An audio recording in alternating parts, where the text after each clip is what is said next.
राजा दशरथ शादी होने के कई साल बाद भी बच्चों का ना होना देख बहुत दुखी होते थे। उनको उत्तराधिकारी ना होने की चिंता बहुत थी।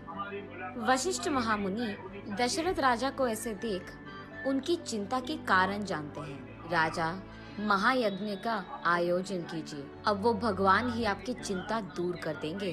ये कहकर अगले ही दिन दशरथ राजा और वशिष्ठ मुनि मिलकर महायज्ञ का शुरुआत करते हैं। यज्ञ के दौरान एक शक्तिशाली आदमी प्रसाद लेकर उस यज्ञ की आग से बाहर आता है। इस प्रसाद को अपने 3 बीवियों में बांट दो। ये कहकर प्रसाद को दशरथ राजा के हाथ में देते हैं।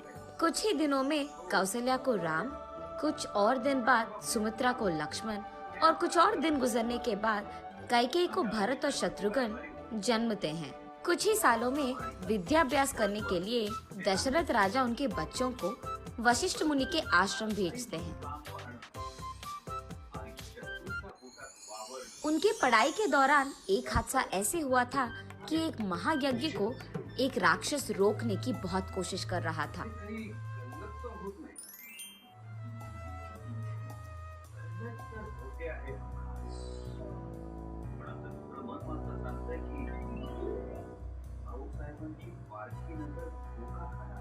तब राम उसका ताकत और बुद्धि का इस्तेमाल करके उस राक्षस को खत्म कर देता है और यज्ञ के बीच कोई आपत्ति नहीं आने देता है।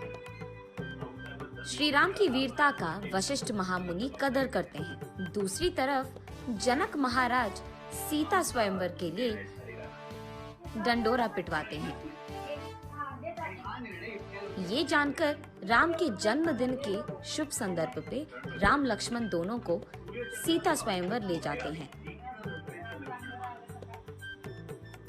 अत्यंत सुंदर सीता के लिए दूर दूर से राजाएं हाजिर होते हैं।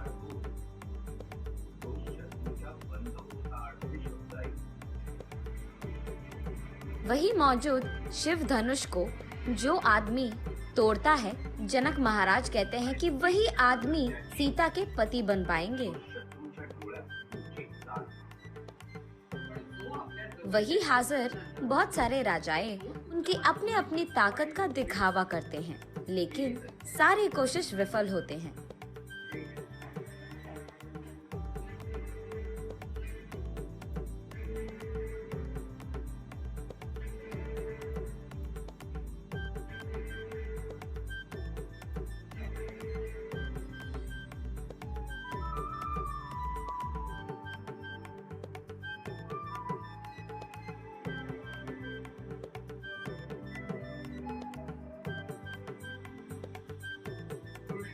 आलेला क्षीणोद्धा या बाळकृष्णामुळे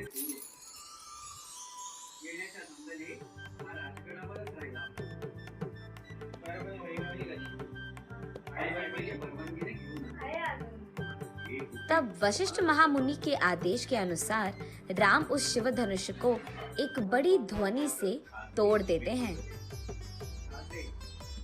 तब जनक महाराज सभी के आशीर्वाद से राम और सीता की शादी धूमधाम से करवाते हैं।